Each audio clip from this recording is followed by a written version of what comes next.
Hey folks.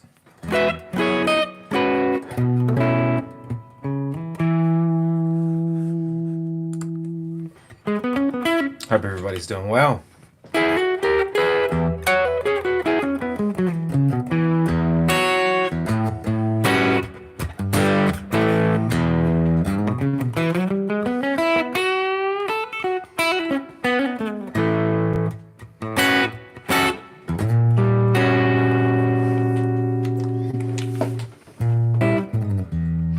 Sunday, just after midday actually. It's almost 1 p.m. in New Zealand.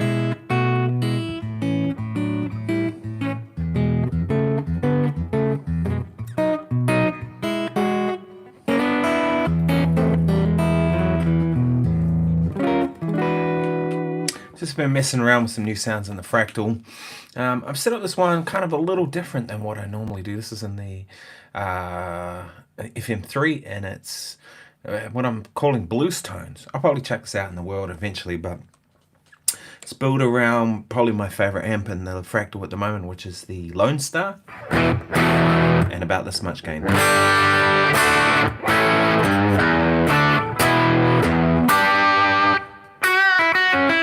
Quite a good bluesy tone, right? And you can, with this having treble leads, you can turn down.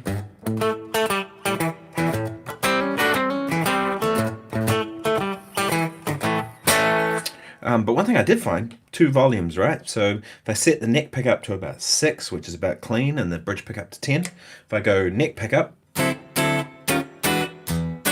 clean sound, right? And then go.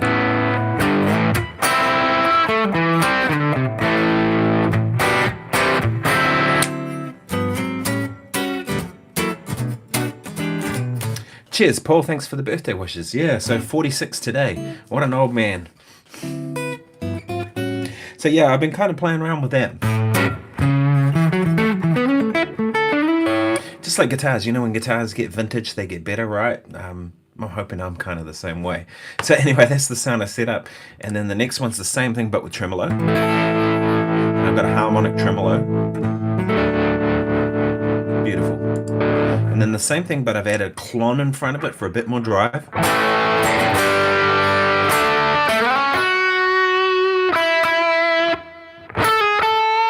And some delay.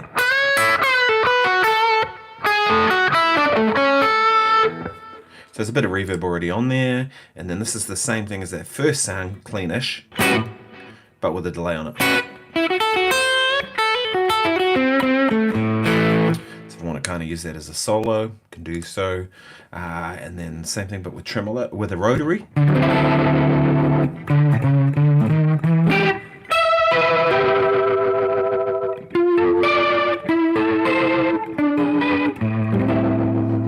Black Hole Sun, right?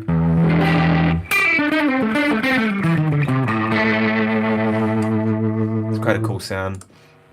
And then this is the same lead tone, but with a Zen drive in front of it. Probably my favorite for a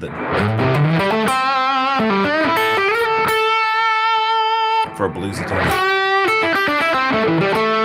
And of course, can dial back the volume if I want it clean.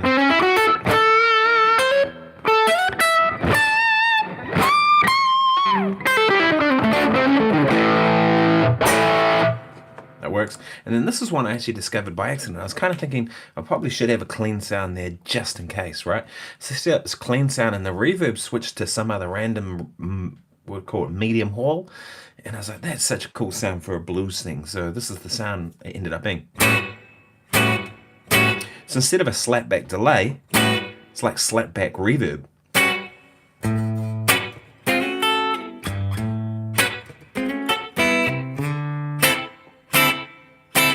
It's got a little bit of that fluttery thing.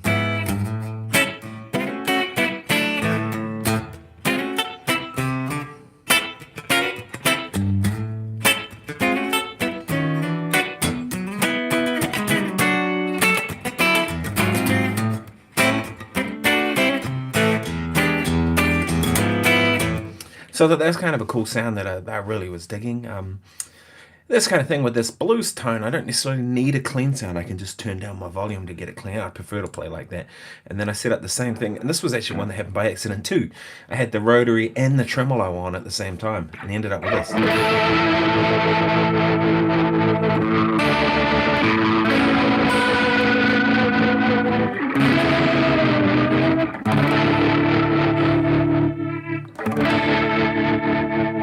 It's kind of interesting, isn't it? So you have like two lots of stuff. So I kind of use that more as like a chaos type sound. I quite like doing that, you know, just having a sound there that's sort of, for you want to create some chaos, hit that sound and you're away.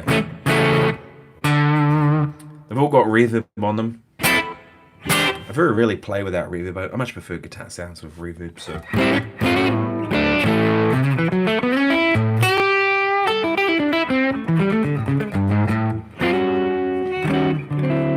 So yeah, so like the video if you've just arrived. Cheers everyone, I'm just straight Coke. It's the middle of the day. I don't feel like drinking alcohol yet. Probably have some drinks later on, and fish and chips is the plan. Some of my family's going to come over and we're going to have a hang and fish and chips and maybe a few drinks, low key. Kind of gets like that now for me with birthdays. It's no particular big deal. Usually I have a gig on my birthday. And my daughter's whinged at me every year about it, going, you can't do a gig on your birthday. But it turns out she's not home. She's got a dance class right now, so that's why I'm all home by myself, because those two are out. So.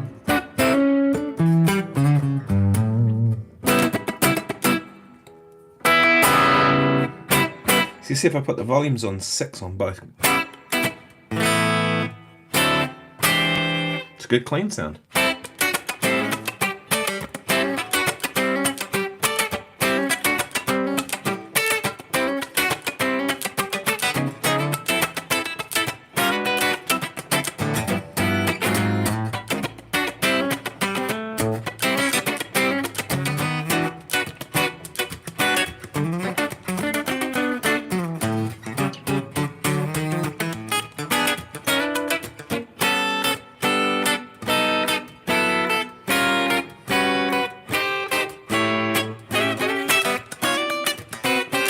You know, I mean, a perfectly acceptable kind of very usable, clean rhythm guitar part. So even that's on 7 now. Yeah, that's the kind of clean sound I like. Where it's clean but kind of breaks up a little bit. Kind of reminds me of Jimi Hendrix, you know, the old Hendrixy type thing.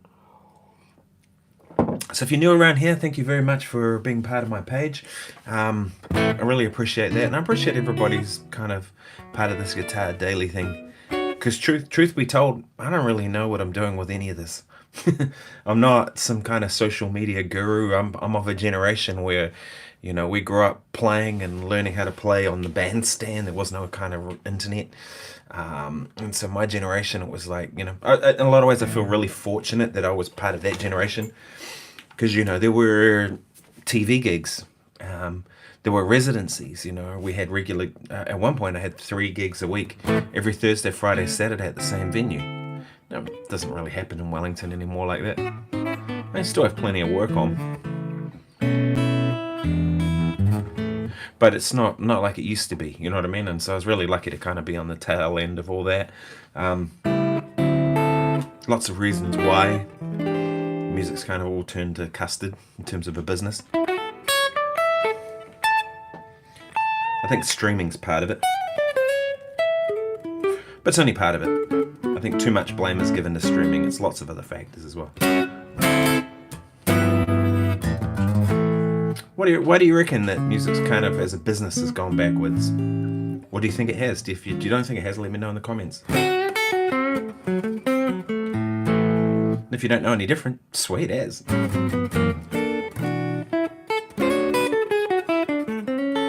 Just posted a short before of my favourite Clapton riff, which would have to be Layla.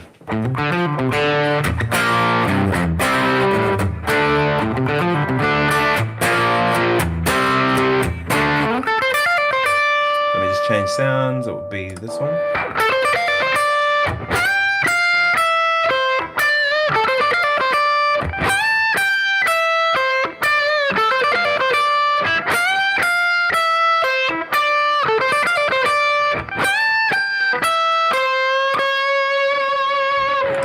So cool.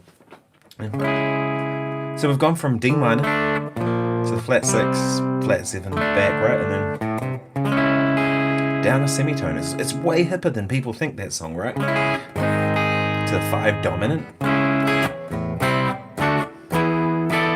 Now we're in E, flat 6, flat 7. 2, 5, 1, 4, 2, 5, 1. And that sets up the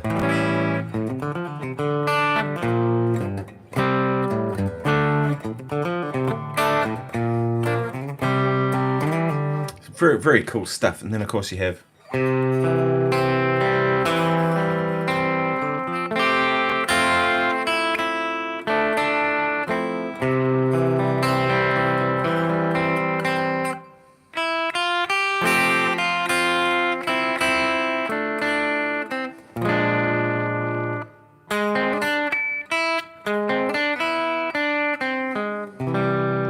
the coolest part, right? It's that sound, Lydian dum.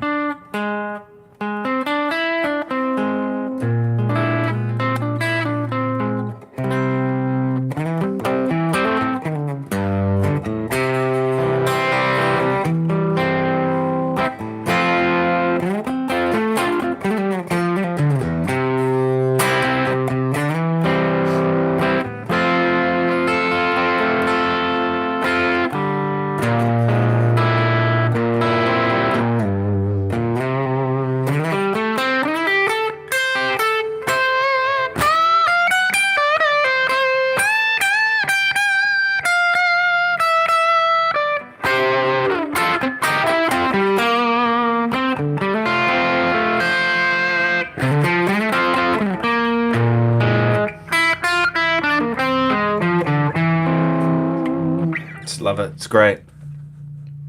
So good. I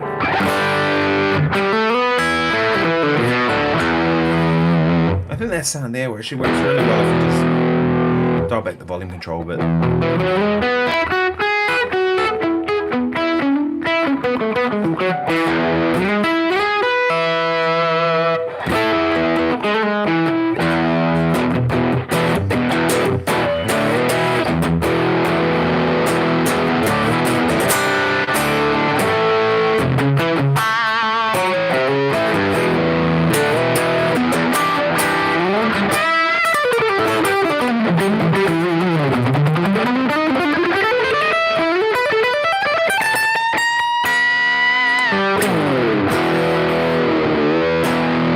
Guitar actually stays in tune pretty well. See, I did a little bit of a whammy bend there. Yeah.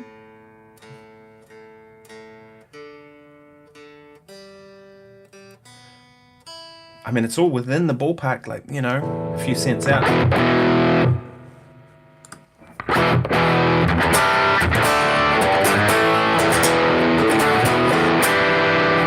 I do a fair few blues gigs, actually. I like playing the blues. And I know there's this thing with some musicians that blues is kind of this primary level thing that you kind of, you know, like seen as in a dumb way as kind of a beginner music. I don't look at it like that at all. To me, to play blues well is as hard as playing everything else. Thank you very much for the congrats. I appreciate that. Yeah, 46 years old. Who knew?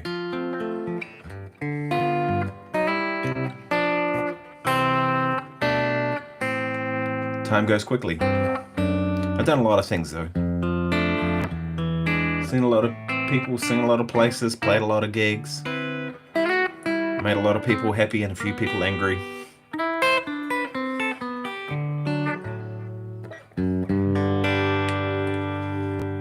Such is life.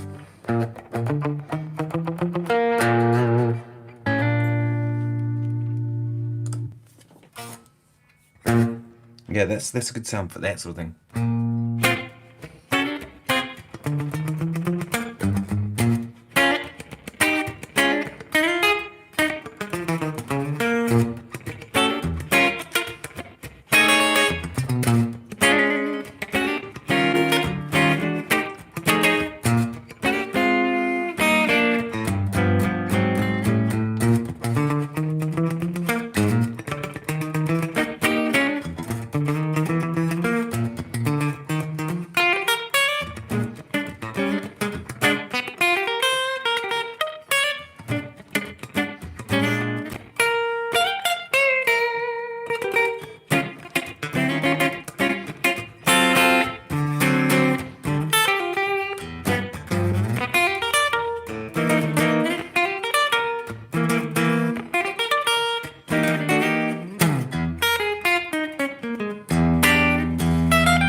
that sound would work really well with this.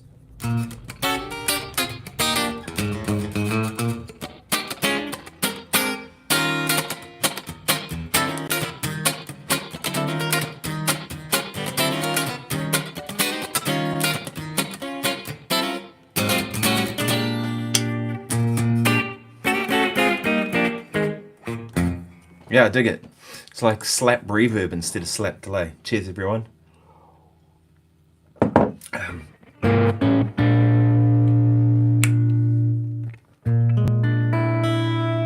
So we're approaching the end of the year. So I was talking with my daughter this morning, and 1 month till Christmas.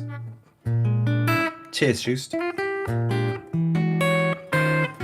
1 month till Christmas. Wow, crazy. I probably am going to take a break from this over Christmas time.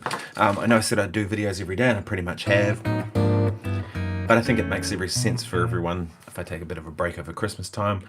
We're going to be away in the US from United States from January 10th to 30th or something like that. So I'm not quite sure how that's going to work to do daily videos. I'll have a bunch of them kind of teed up and try and plan it, but there might be one or two I miss there. And I'll take a guitar with me, so I'll be able to do daily videos there as well. But yeah, it'll be interesting to see how that goes, because we've got a lot of flights, and a lot of interconnecting flights. So, you know, when you spend, well, it's going to be 12 hours from Auckland. So it'll be an hour from Wellington to Auckland. So you have to be at the airport 2 hours in advance. So there's 3 hours plus connections. So probably 5 hours to get to Auckland and get on the plane. And then 12 hours to get to LA. And then we have a stopover for a night, and then we go LA to Seattle, Seattle to Alaska. Then we spend a week in Alaska, and then we're going Alaska to Seattle, Seattle to LA. Then we spend a week in LA, and then we do LA to Brisbane, I think, Brisbane to Auckland, Auckland to Wellington. So yeah, keeping daily videos going with all that kind of chaos, I don't know, but we'll see. Cool thing is I'll be at the NAMM show, so I'll be able to go and do a whole lot of good stuff and to do with... oh, cheers, Marcus. Thank you for the birthday wishes, and hello to you too. Yeah, so while we're there, I was thinking about teeing up some interviews with people while I'm there, various people I know, and just getting them on the channel to come and talk about their stories. That's really what these interview things, like the David Beebe one that came out yesterday, if you haven't seen it. You know, it's just about getting hang with people and hearing their stories, and I don't really care if people are famous or unfamous or whatever. It's like, you know, if they're doing it, then they've got a story to tell. Like Beebs, you know, he's a guy doing it. He's developed that app, and he's you know, had a really interesting story. I found his story very intriguing. You know, there's a guy who, by his own admission, went through jazz school and kind of learnt what he learnt, but then really got serious about it like some period after leaving jazz school, and kind of got the whole thing and kind of changed the whole direction of his playing. It's amazing. So Marcus says it's the people who are not famous who have the most interesting in my opinion. They usually have a different perspective. Yeah, for sure. I saw this thing of G. Smith yesterday, so I'm thinking about doing a video about it, about talent, because, you know, I've had it so many times. People come and see a gig and they see me play or whatever, you know, like general punters, non-musicians, and they're like, wow, you're so talented.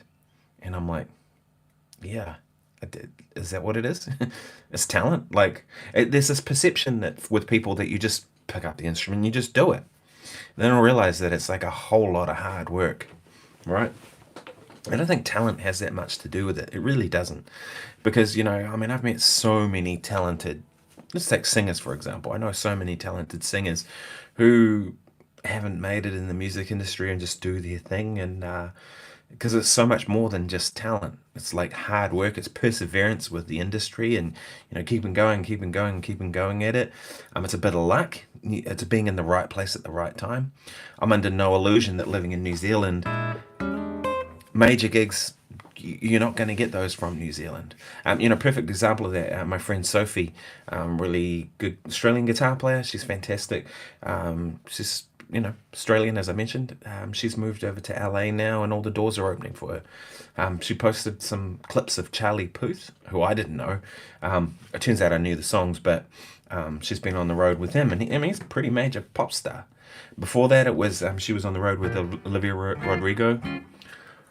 But she's really hit the ground running because she's in LA and she's doing it. And she's got the right kind of things, you know what I mean? Like she can play, she's got the right kind of look, she's young, she's a very positive person, and you know what I mean? And that's what people want. So she's getting some killing gigs.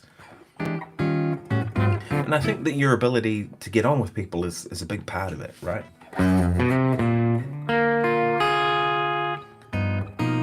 Because who wants to be around someone difficult? I don't book people who are difficult. I just can't be bothered. Cheers, John. Thanks for the birthday wishes. This is just straight Coke, by the way. It's quite warm here today, and it's 1:18. So, don't normally day drink. Even on my birthday. So I got the house to myself. My daughter has dance, and my wife has gone into work for a little while. So I thought I'll jump on the live stream while it's quiet and there's no internet disruptions.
Such a cool song. I love a lot of that Americana kind of classic rock, but it's classic rock, but it's kind of blues based and kind of country based too. I guess like Americana is probably how I'd describe it, but it's really cool. Cheers, everyone. All right, I want to play something. Let's find a track. Let's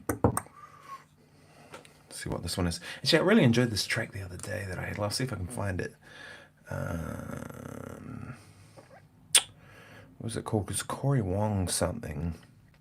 It's not actually Corey Wong, but it's... I think someone had done it in the style of what he does. Let's see if I can find it. Got my iPad set up here. Same birthday as Errol Burnside. My friend Lee Jackson told me too I have the same birthday as Miley Cyrus. There you go. I'm just a touch more vintage than she is. Maybe. Actually, I don't even know how old Miley Cyrus is, but there you go. So this is super tight funk in style of Corey Wong. So it says E minor funk Corey Wong style backing track. I've played this one the other day and I really dig it. Kind of an E minor-y thing. There's this little interesting kind of stop before it goes into the solo. I dig it.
go back to the cleaner sound. Yeah, there we go.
Yeah, that's a fun track. Oh, thank you for the birthday wishes, SM Superstrat.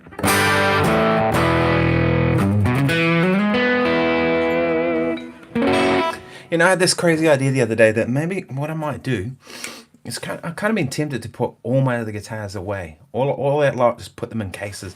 Put them away so I can't use them or cover them over or something. So I just play the one guitar for a while and just kind of see what happens. I'm pretty sure on most gigs I could just get away with just playing this guitar, right? On most of the gigs I do, at least anyway. Now when I go to the US, I'm going to take the tally for a different reason. I'm going to have the neck adjusted to be with threaded inserts so I can take the neck on and off and carry it on, especially for that Alaskan flight when we go LA, Seattle to Alaska. I just want to carry it in a backpack in 2 parts, reassemble it when we get there, because I know it'll happen. Be one of those things where it won't get put on the connecting flight, or it'll be freezing cold down there in the hold and it'll get damaged. So but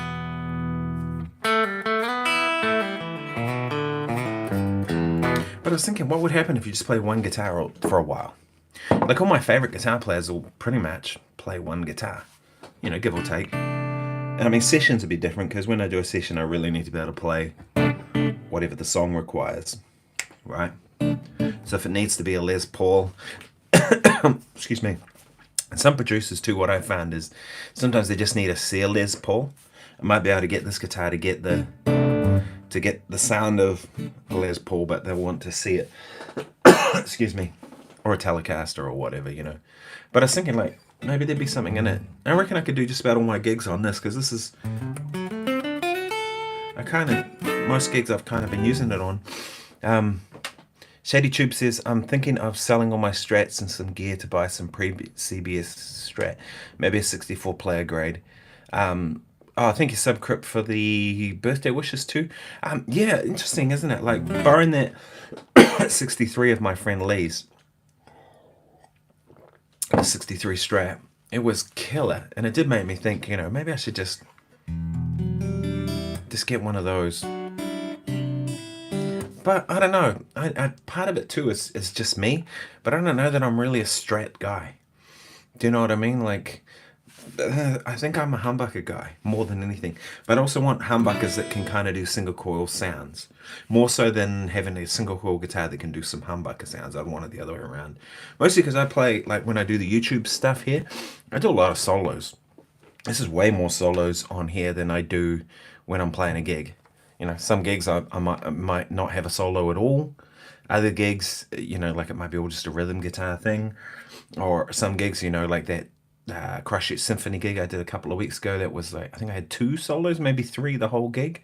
And actually one was a fairly sizable solo, maybe 16, 20 bars, something like that. Which is more than you often get. Yeah. So I end up soloing quite a bit. Just why I think I dig humbuckers.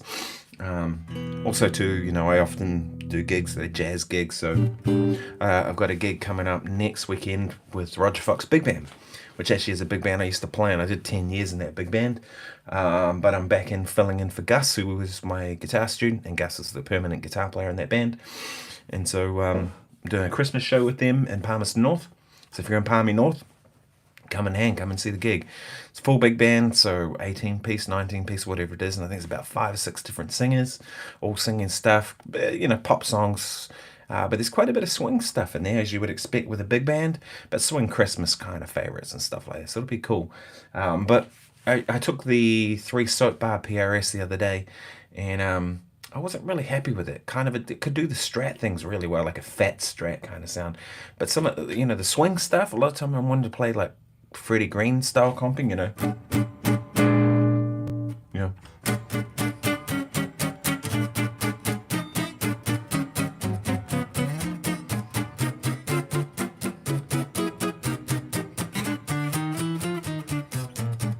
There was lots of that on the rehearsal, and so just felt really should play a humbucker guitar. So that's what I'm going to take.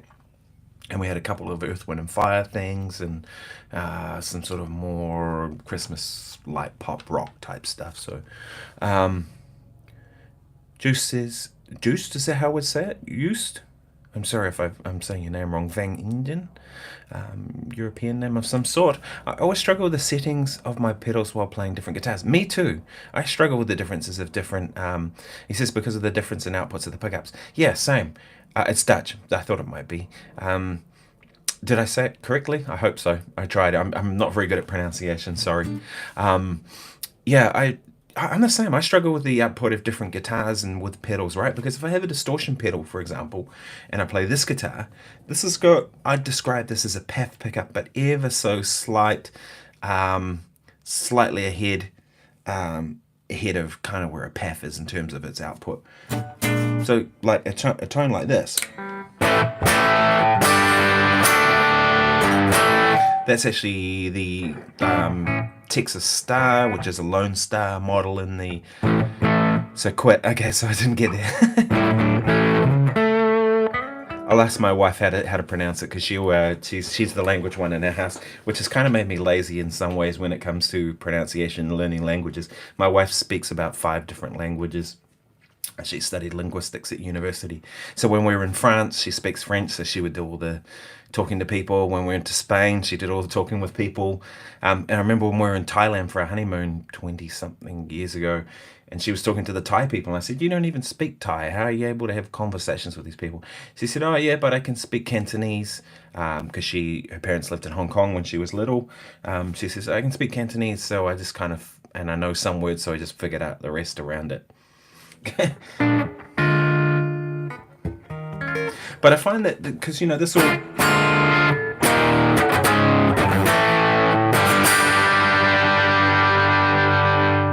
it's got a fair bit of hair on it, but if I grabbed a single coil guitar like a Tele, that would be probably quite clean.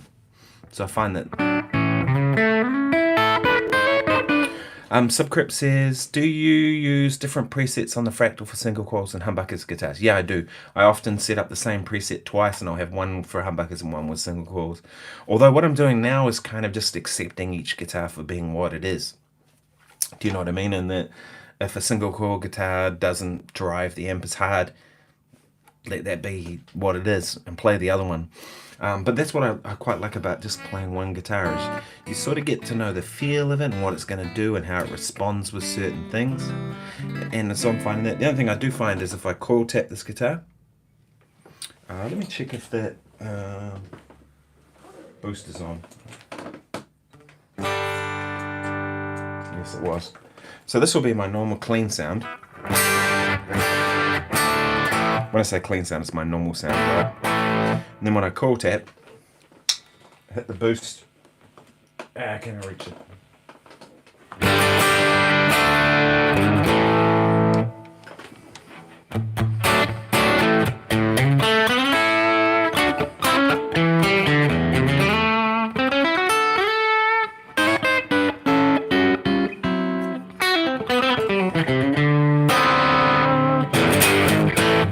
Yeah, so that kind of brings it up. So that's one that I do quite like doing. Can I reach again? Just. Yeah, I know what you mean. So Shady Tube says, I like the one time I played a PRS, it felt too perfect. I like the imperfections of a Strat. I kind of know what you mean, like that. You can probably see it over there, my custom 22 with the 3 soap bars. That thing's worn in really nicely. Actually, a good friend of mine, Ben Fulton, who owns Red Witch pedals, and I've had him on the channel. You might have seen that interview hang I did with him. He liked that PRS over there because he said it feels like the one PRS that he's ever played that's really been broken in. You know, there's no finish on the back of the neck anymore. It's kind of got dents and chips and scrapes and whatever. And that would be my one criticism of this guitar, is it's still too new. Yeah. But, I mean, new Strats are like that, right? How many new Strats have you played that just don't have any kind of mojo yet? But I quite like that idea of kind of breaking a guitar in myself, do you know what I mean? I can't stand relic guitars, by the way. You know, some people love it. All good. If you like it, go for it. But for me, it's like you didn't earn those battle scars. So it's sort of, you know, I mean, different if you're doing it to make it play a certain way. Like if they took a little bit of finish off the neck, that was, you know, about making it feel a certain way to play. But, you know, when they do the fake distressing on the body that's pretty clear, it hasn't actually been played like that, doesn't do it for me. But, I mean, you can, with any guitar too, you can sand off a bit of the finish off the neck or do whatever you want. One thing I did with this guitar when I first got it was I got a screwdriver. I haven't got one handy, but I'll use a pen as an example. And I just went along all the edges along here of the fingerboard, because the fingerboard was pretty sharp, like hard cut edge. Just went along and just rounded them all over a little bit between the frets with a screwdriver. And that made a big difference to how it felt. It felt a little bit too hard edged. That's one thing I like about this guitar too. Wasn't that expensive? You know, these are 2,000 New Zealand dollars, which probably about $1,000 US, maybe. I don't know if anyone's American and knows what they cost over there. Gee, they're probably cheaper than that because we pay through the nose for everything here.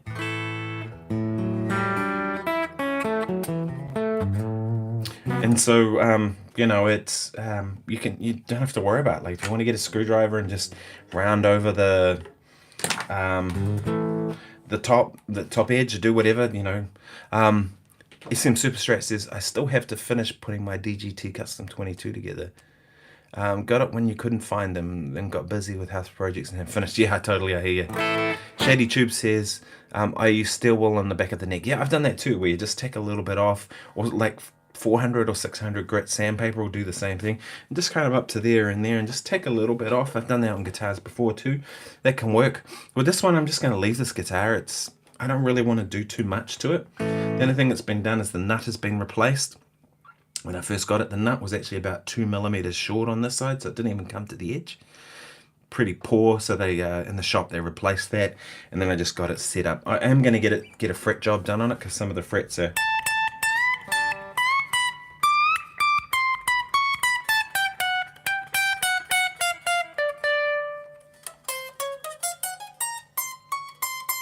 You can hear some of the frets are a little funky.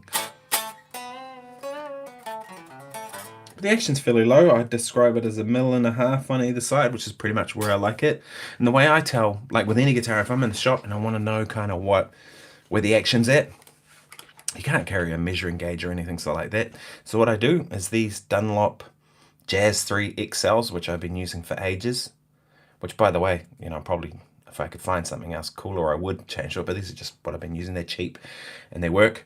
These are 1.14 millimeters, so I know if I can get it under the string at the 12th fret and it just gets under there easily, it's at least 1.14. So in this case, at the 12th fret, I would describe it as 1.5 because it's getting under there easily without pushing the string up. Now, if you put it under and it pushes the string up, then you know you're more than that. So the high string might be slightly low, but again, about 1.15 seems 1.15 to 2 mil is about where I want it. I don't want it too low, but that seems to work. But these are massive frets too. They're really big. I think they're Dunlop 6100s or something like that. So they're pretty big. So you can get lower action with it still feeling. It's partly what I like about this guitar. I kind of was into vintagey frets for quite some time, and then now I think I just want big frets on every guitar now. Subcrypt says, do you use economy picking? I use alternate picking pretty much all the time. So up, down.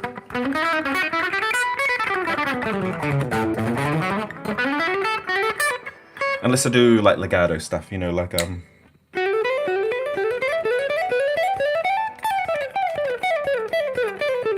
that sort of stuff, you know. But I'm definitely no kind of master of that kind of stuff, you know. If you want to check out some really great legato players, go and check out David Beebe, who came out in that interview yesterday. Killer legato player, or Tom Quayle, or Jake Wilson, some of the UK guys, or Brett Garsed from back in the day. Fantastic legato. Heaps of people. Satriani, a different kind of way of doing it, but what gauge strings do you use? Are you on this guitar at the moment? There's 11 to 48 elixirs, 11 to 49, 11 to 46, whatever it is. Sorry, 10 to 46, I think it is. For the longest time, I used 11 to 48 elixirs, but I've gone to 10. This guitar, when it came, I think it had been messed with. Like the strings were sitting against the frets. Bridge was kind of all over the place. And when it got set up with 10s. And I've kind of just stuck with 10s because it seems to be about right.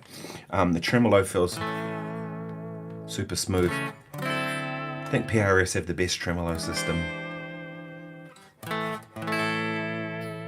Feels super smooth, so I'm like 10s seems to be about where this guitar wants to. And I think that's kind of one of the key things, is every guitar has its sweet spot. You know, that 63 Strata my friend Lee's, I put 11 to 49 elixirs on it, and that seemed to be the sweet spot for that guitar. I did get a set of these to try. I bought them from the music shop the other day. I haven't tried String Joys before. These are a coated string, 10 to 48. So slightly heavier on the bottom, but that's all good. One thing they do, the guy in the shop was telling me that you, with Stringjoy, if you order strings from them, like say you order 10 packs or whatever, they'll do custom gauges. So you could say I want 10 to 46, or maybe I want 10 to 50 if you want lower on the bottom end. They just put them together in a bulk pack. Now that's pretty cool. But I've been kind of searching for a little while because I've been using elixirs, and I like elixirs, but they were a pain in the ass to get in New Zealand for a period there. And I can't have that. And if I can't get strings, then it's going to be a nuisance. So I've been on the lookout for another one. I did get offered an endorsement with DR strings, and I tried them. But the problem with DR I found is that all the gauges feel one step up, at least in terms of guitar strings. I don't know what the bass strings are like. I've got bass player friends who use them and love them. But like a set of 10s feels like 11s. Like the action will come up, everything feels stiffer. It just like really, it's the way they do it. And also too, they don't really do a true coated string. They coat the inner core and then they put a wrap around it, which I think changes the whole way it feels, and it just kind of, they don't really feel like coated strings, and they definitely didn't last like them. But the big thing was I've had problems in my hand and arm this year, which I've never had ever. It's been a bit scary actually, and I've seen Guthrie Trapp talking about that too, so I should hit him up and see what he's done. Not that I know him, but you know, I'll just randomly message him on the internet or whatever. He's a player like me. I know some folks that know him, so it wouldn't be totally weird. But see what he's done, because yeah, I've been getting this weird pain. I think it happened when I did We'll Rock You, and I talked to you all about that before. I was sitting on a weird angle. I was playing sort of something like this to sort of avoid the other guitar player was here, and you know, doing all those Brian May solos.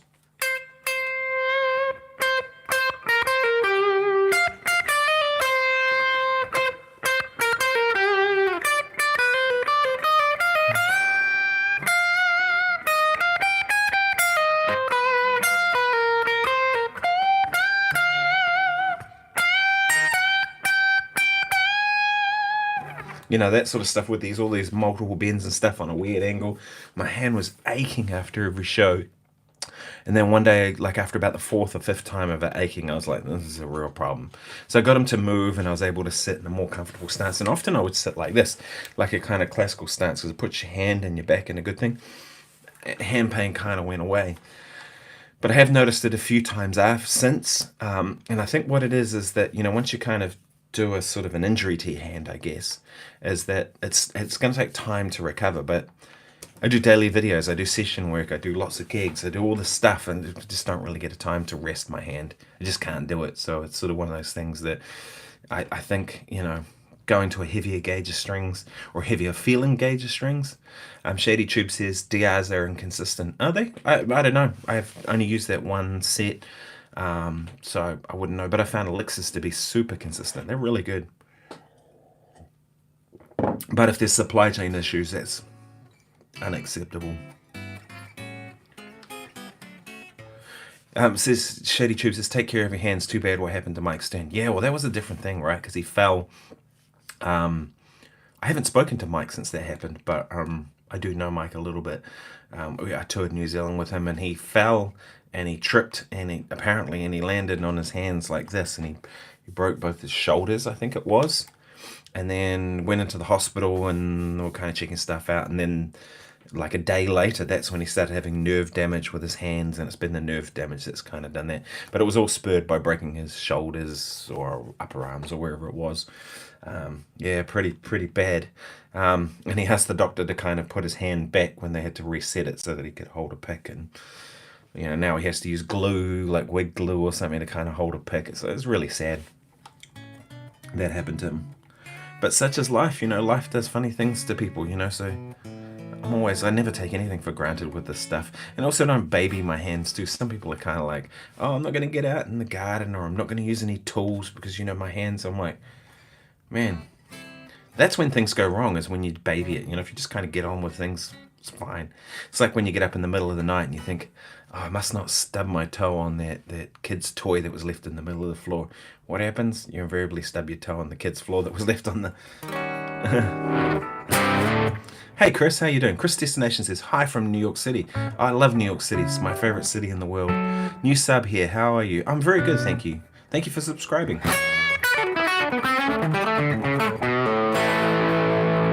And I'm out of tune. Great.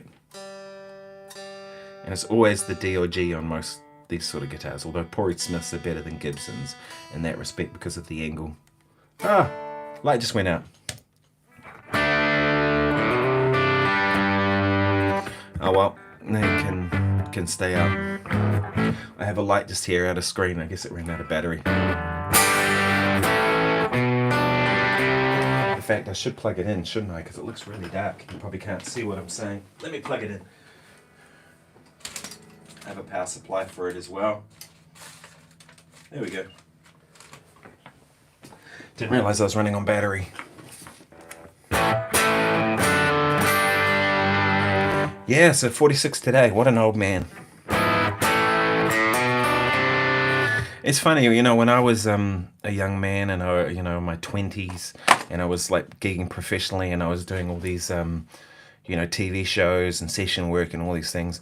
I remember the guys that were in their 40s and doing music and that stuff, and I kind of thought, wow, they've kind of stayed in this, and they didn't have the stamina, and I never understood why they didn't have the stamina, that, they'd be getting tired after a couple of hours of playing, and I would get like, all this kind of stuff and whatever, and they're all looking for ways to kind of save your back and all that kind of stuff, and I was like, and now I'm at that point, I totally get where they're coming from. Chris says, I always went to 55 and Bottom Line. Sorry, everyone there. I don't know Bottom Line, but I've definitely been to the 55 bar. Yeah, New York, I guess so. I went and saw Wayne Krantz at the 55 bar when I was there. I rang Mike Stern to see if he was in town, but he was away on tour in Europe. At the time when I was in New York, I was there for a week.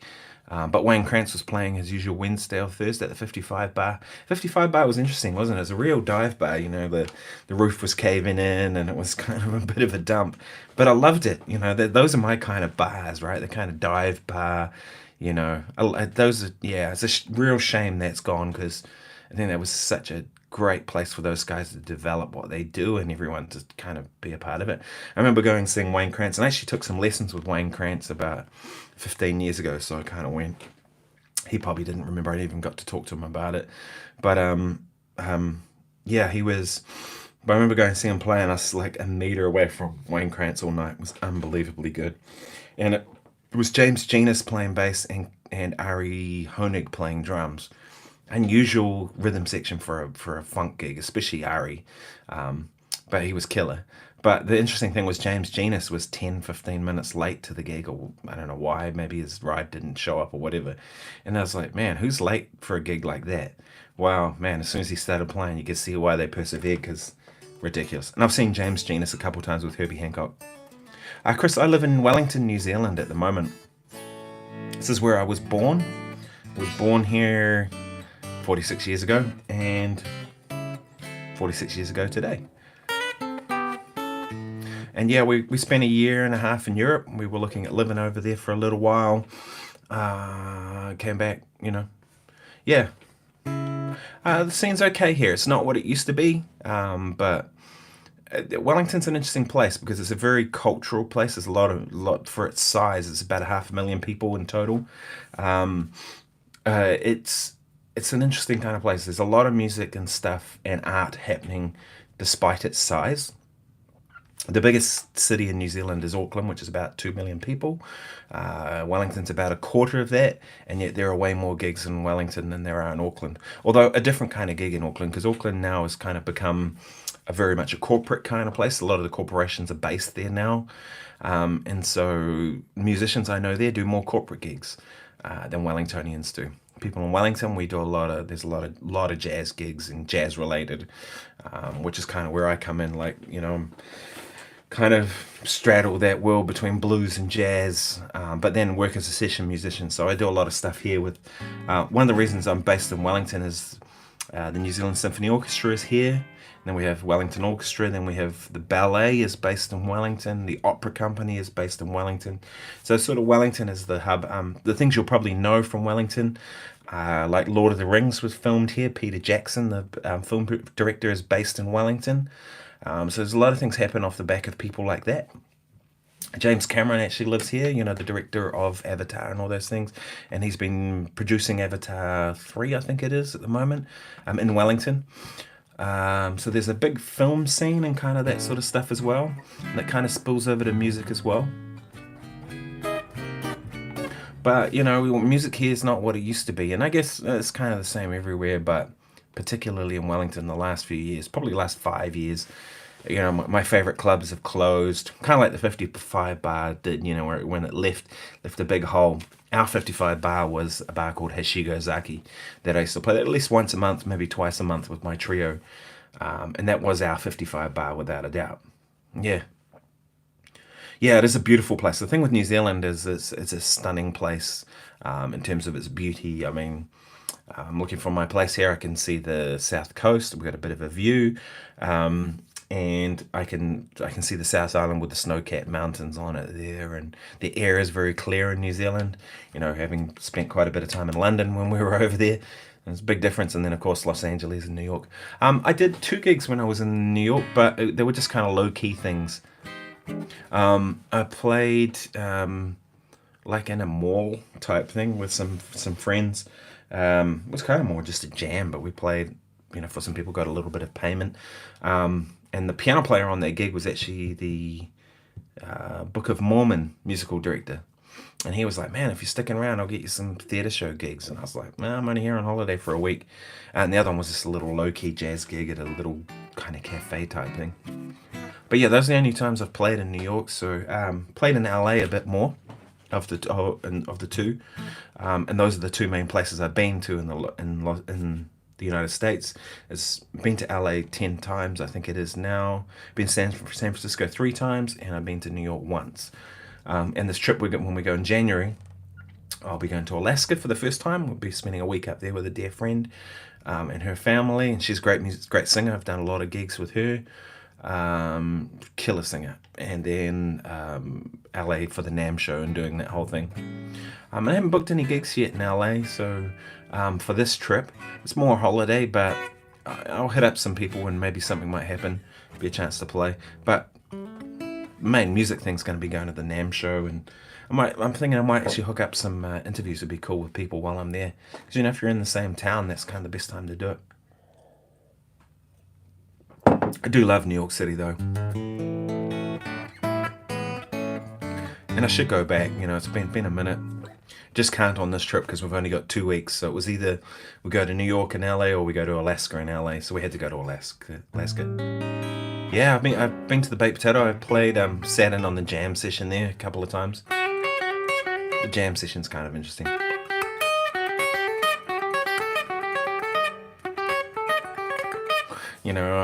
One of the nights I went was a bit jive. There was the guy running it was all about him. Yeah. Anyway, but yeah, no, Baked Potato's cool. I've seen Michael Landau play there and went and saw him with Gary Novak, who I know, and Jimmy Johnson, who I don't know but love his playing. And so I've seen Landau there. I've went and saw Simon Phillips playing with, I can't remember who it was, Bunch of Cats. Who else have I seen at the Baked Potato? I've been to about 4 or 5 gigs over the years. It's great. That's LA's version of the 55 bar, right? Again, it's the dive bar places that are the coolest places, right? Like the Baked Potato is not a flash venue. It's, it's kind of this, it's a dive bar to some extent. The 55 bar kind of was too. There used to be a really cool place called the Blue Whale out in LA. I really liked that. The other places I played in LA is we played at the Lighthouse, which if you've seen the movie La La Land, that was the set of La La Land apparently. We played there before that movie came out. Where else did we play? We played Typhoon, which is out at Santa Monica Airport. That's a cool little club actually. I really like that. And we played Vitello's. And we did a record at Capitol Records, the famous circular building that you see that gets blown up in all those movies. So we did a record there. We did a record also at we did the one at Capitol, and we did the one at United. United used to be Ocean Way. United was where Michael Jackson did Thriller. Among many, many other albums that have been recorded there, Red Hot Chili Peppers, all kinds of stuff. And of course Capitol was where Sinatra recorded, and Ray Charles and all those.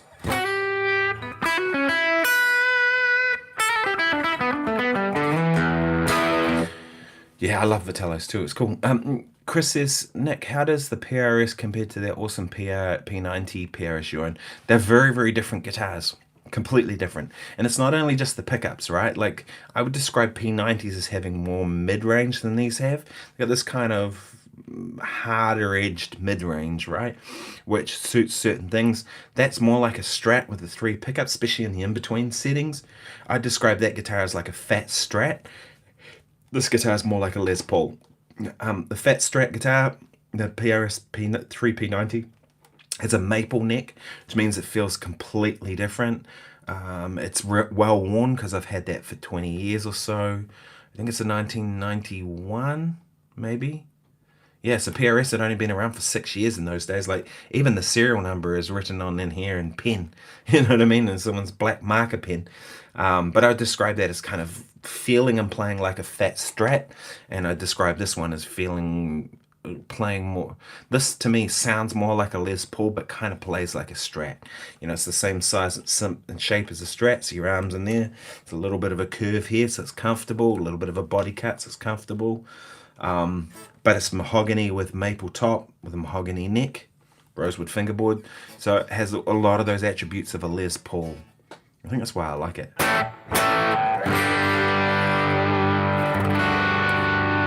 But it's a little brighter than a Les Paul too. Which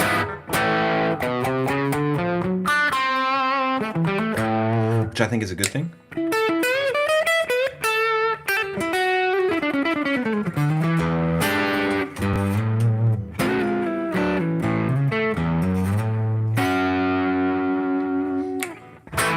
So Chris says, very cool, I only played the standard DGT. Yeah, I haven't played a standard DGT, but I've heard a lot of people say these are very similar. I remember talking to Leon Todd about it before I bought this guitar, and I was saying, what do you think of those SE versions? And he said they're the best of the SE versions that he'd ever played. And I'd concur with that too. I remember when I tried this in the shop thinking, yeah, I played a bunch of the SE guitars and kind of, they've been okay. They're not great, but they're okay. But I remember going into the shop and just hitting a chord, and despite all the issues this guitar had with it in terms of setup, it just ringed, and I was like, yeah, that's the thing. Like a Les Paul, right?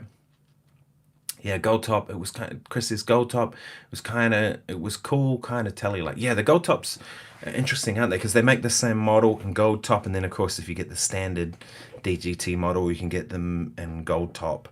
I think, but they're gold top with birds, maybe, and then they now make a DGT model that's like a hollow body. I reckon that'd be cool. But I'm enjoying like solid body guitars at the moment. There's an immediacy of the note. That openness is not there that you have a hollow body, but I'm enjoying that kind of immediacy and the sustain. So, but also too, having a coil tap.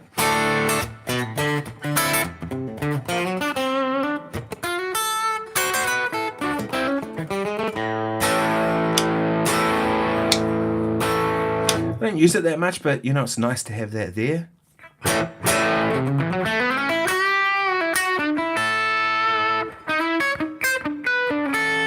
was working on this groove yesterday.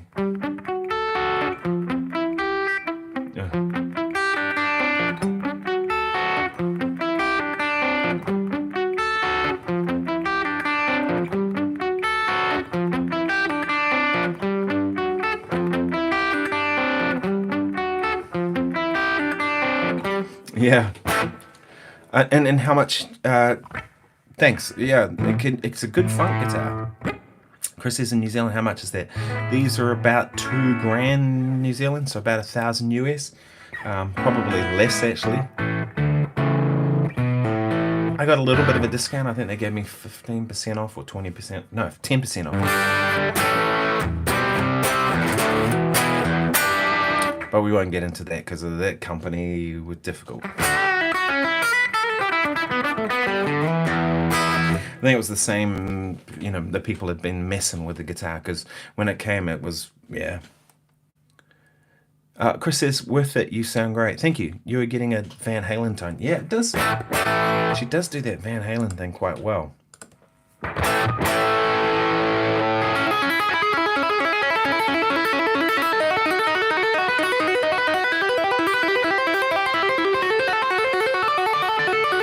You know what I mean? It's in that. I'm trying to think what Van Halen, not songs. Oh.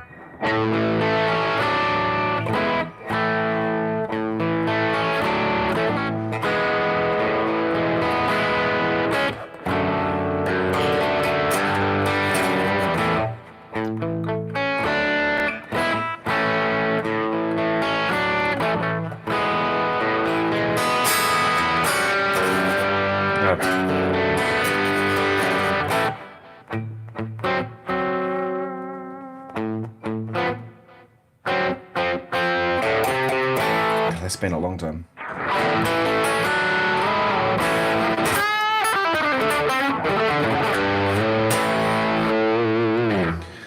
Yeah, the Van Halen thing's an interesting thing. It's not as heavily driven as people think a lot of the time. Do you know what I mean? Like I hear people playing the Van Halen thing and a lot of times they go too distorted on it, and they miss the kind of mid-range. Oh, thank you, Bob. Thanks for the birthday greetings. Yeah. Appreciate it. Oh.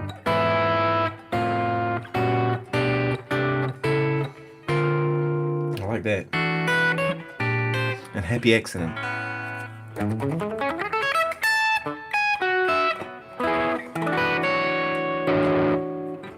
Yeah, a lot of times people go for that Van Halen thing and they have too much drive and they don't get the mid-range and the right kind of point. I think Eddie Van Halen is probably my favorite rock guitar player of anyone, come to think of it.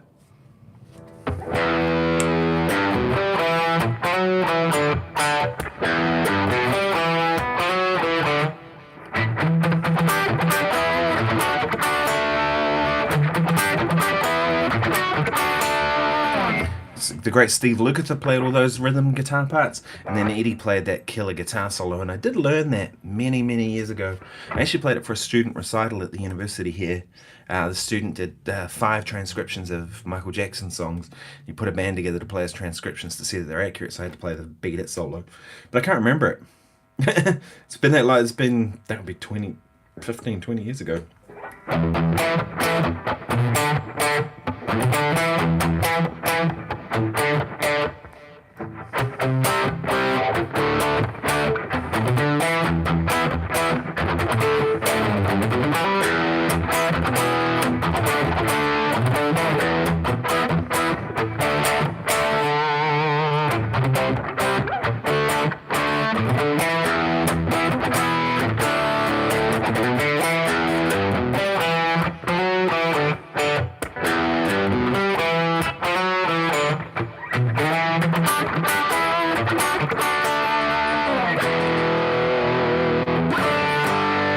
I've actually been tempted to buy a second one of these. That's how impressed I've been with this guitar. Have a second one as a backup because it's kind of becoming my main guitar now. It just it just works for me and what I do, in so many ways. The string through pull being straight here, so it doesn't, the D and G doesn't kind of catch like a Les Paul would. Sounds like a Les Paul, but feels more comfortable like a Strat. Coil tap, the treble bleeds just working as they do. Yeah, the range of tones in the pickup, the way it feels, you know. It's quite a big neck, but I like that. My Les Paul over there it's got the 59 round back neck. I like that. I like the big necks, you know.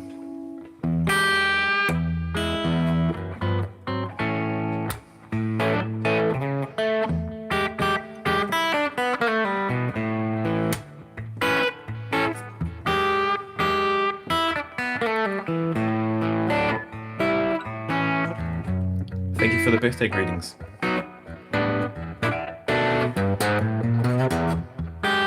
I think this is probably the number one at the moment for me, but that changes, like I play different guitars depending on the gig, of course, but usually what happens is I'll play different guitar.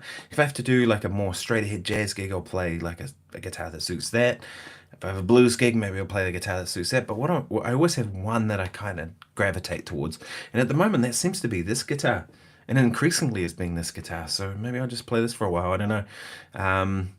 I have this one, and I have the Custom 22 over there. And I used to have, back in the day, one of the hollow body PRSs. I think it was a hollow body spruce. So it had a spruce top, but it was hollow with the F-hole here, and it just had a little block under the bridge. Thank you, Chris. I appreciate the birthday wishes. It just had a block under the bridge that really did. That was a good guitar. It was really prone to feedback, though. I remember when we were doing Dancing with the Stars, I was playing that guitar on a couple of tunes, and I had my amp like right here, and just couldn't stop it feeding back, and it just drove me nuts. So I sold it, but I kind of regret it. Funny how the gold top's cheaper, isn't it? And in some ways, the gold top's probably, some people say they like the gold. Look at the gold top better because they don't like the birds. I don't know, but Super Strat says as of today, $764 for the flame and $721 gold on Sweetwater. Yeah, well there you go. If it's double in New Zealand, so $764 would be $1,500. So you can see what I mean about the markup we pay here. Awakening Philosophy says, happy birthday, Nick. Thank you very much. I'm digging that tone, though, and in particular this one I found by accident, which is tremolo and rotary.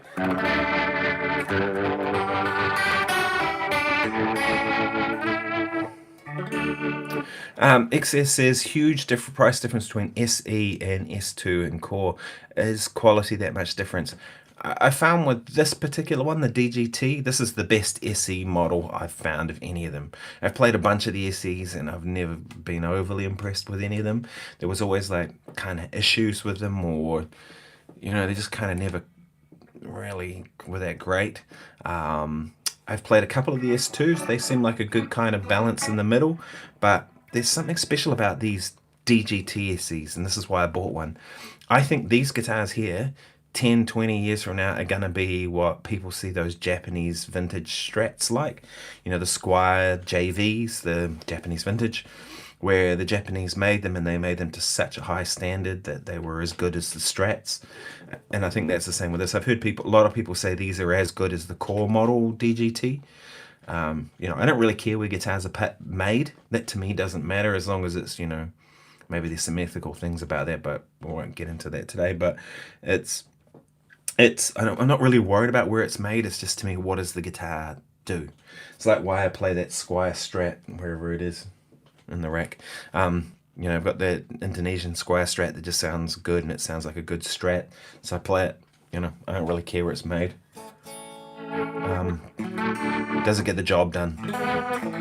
And so for me, it's like, yeah, but there can be a difference of them. If you try the Custom 24 SE compared to the core model, there's a big difference. I think the DGT, there's not as much of a difference, if any. Some people say there's not. I don't know, but it just works. So that's why I use it. Awakening Philosophy says, I'm hanging out for a piezo humbucker PRS hybrid as I'm a solo. May I ask your thoughts on the type, amount, and timing of the delay that you use? Yeah, so I used that hollow body spruce was one that had a piezo pickup under the bridge. Was really good. You know, had two outputs. I did find it a pain in the ass to have two outputs though. I would often, like in a hurry, like when we were doing Dancing with the Stars, I used that guitar because that was about the time I had that. I would often swap guitars super quick because, you know, I had to make the next cut for the next song.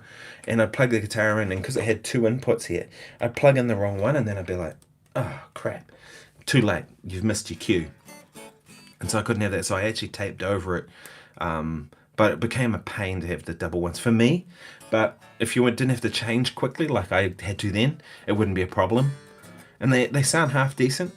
Yeah.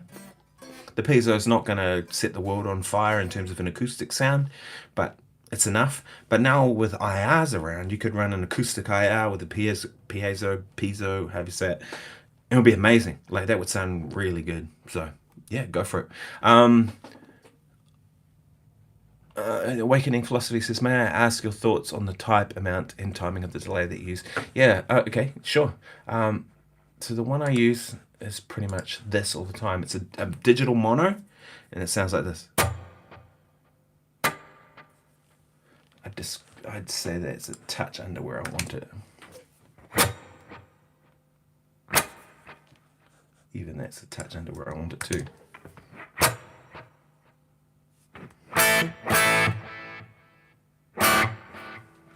think I'll go for that. Okay, so what I'm looking for in terms of delays is I want the sound to not be audible at all when I play.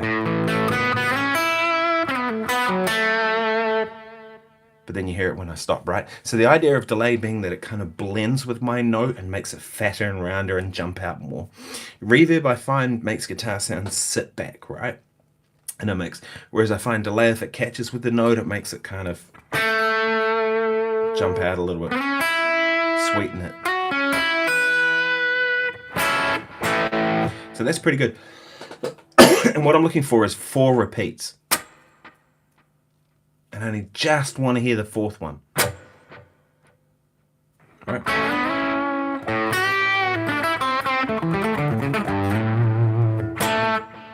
I don't like delays that are too dark. I know some people do, but I like delays that are kind of closer to what my guitar sounds like now, but slightly darker than that. So I like this digital mono one in here. I think I've got it darkened a little bit in the EQ. Yeah, it's got some top end wound off, as you can hear. And that seems to be what I go for most of the time in terms of a lead tone delay. If I am going to use other delays, it'll be stuff like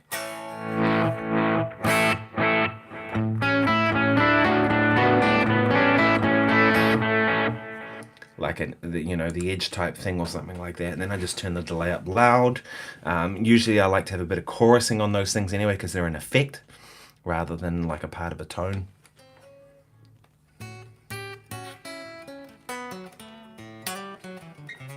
So yeah, and timing, I always tap tempo it in, so it's delayed to the quarter note, so it's in time.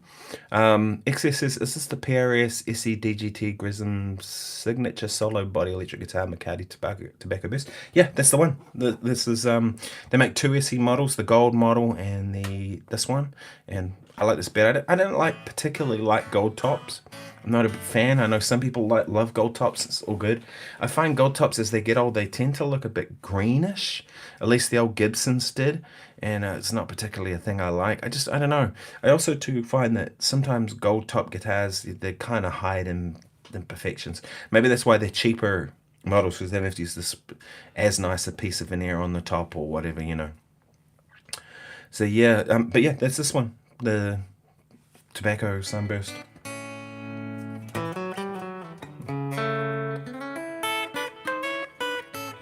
So Chris says, I recently played the Proper Silver Sky. I was blown away. Competes with Custom Shop.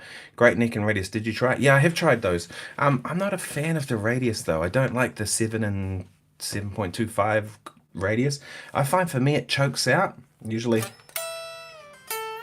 I prefer a more Gibson radius. So like this guitar is a 10-inch radius, 12-inch, 10 or 12 inch is my preference most of the time.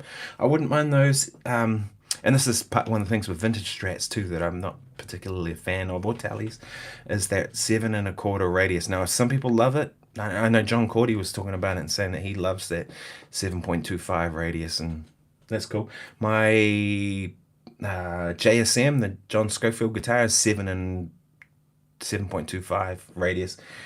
But it's a compound radius, 7.25 here and then 9.25 down here. So it tapers out, so it won't choke out in this point, but you get that comfortable chordal thing. That's cool. They did that. But yeah, I've played a few of those Silver Skies. I find the headstock ugly, to be honest. I don't mind it this way. This makes sense to me. This horn's longer and this horn's shorter. So this side's longer and this side's shorter. Right? Symmetrically, it looks right. But on that Silver Sky, I find that the reversed headstock just looks out of place to me. I don't know. I can't really get around that one. But the one, if I did want to get a Strat type Paul Reed Smith, I'd get the Fiore, Mark Lettieri's guitar. I think that's a really cool guitar with 2 single coils and a humbucker, and that unique switching. It's like you can have different combinations of it in all kinds of ways. And I know a few people have bought those and been given them or bought them or whatever, and they've all really liked them. And of course I know Mark, and he's been very happy with that as a signature guitar, and he got to design what he wanted. He was actually looking at buying. He was working with Ibanez on a guitar. I don't particularly know what happened, but it kind of all fell through, and he went with PRS in the end. And yeah, and it's worked out really cool because now Paul Reed Smith kind of have a Strat, like it's as close as they've got to a Strat, but with a humbucker in the bridge.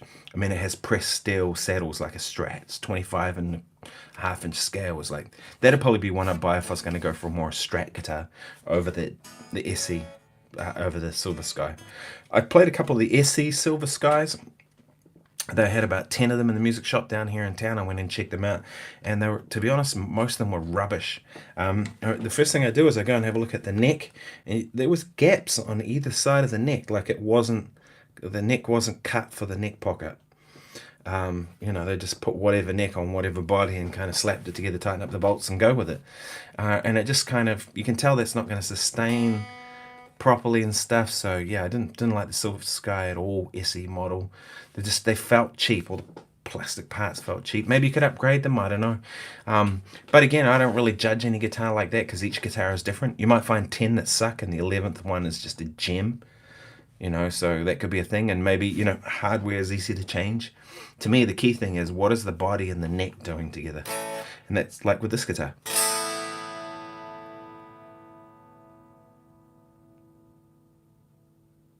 Just rings, right?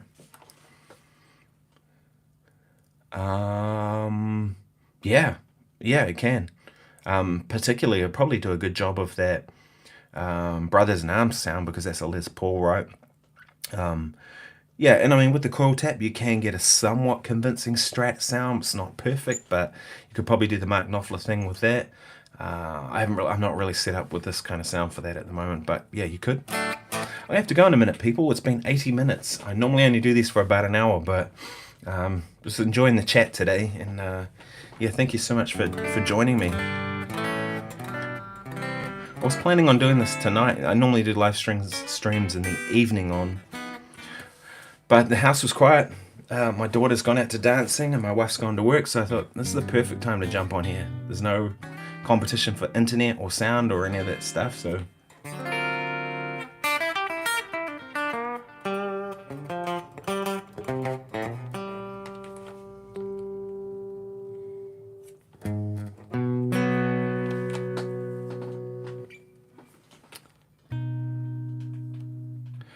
thanks, Chris. Says happy birthday. I appreciate you. Thanks, Chris. Appreciate you being here, man. It's awesome. I'm a huge fan of yours. Oh, thank you very much. And man, thanks so much for subscribing. I appreciate that and your questions and comments and that. Thanks, Shady Troop. I think I'll play you out with one more tune. Why don't I do that? When I play, I was messing around with this before, and I was sitting when I was warming up just before I started this live stream, and trying to figure out a way to play this solo.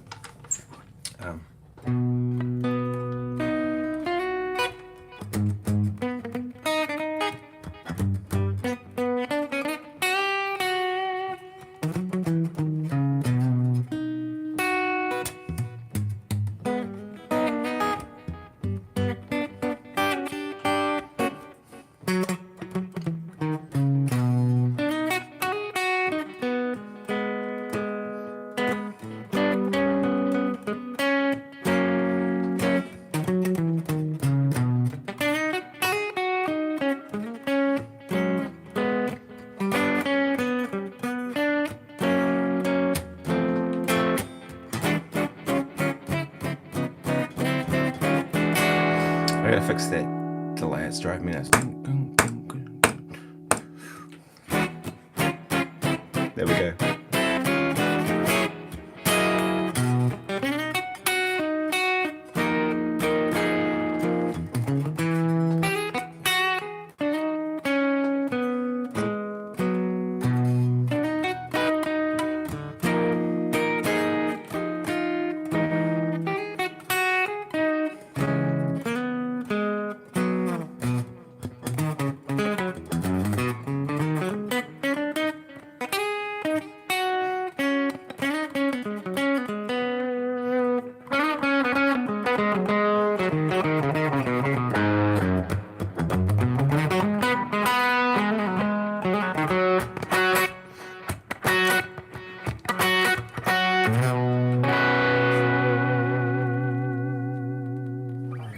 So in that instance, the delay was not being my friend.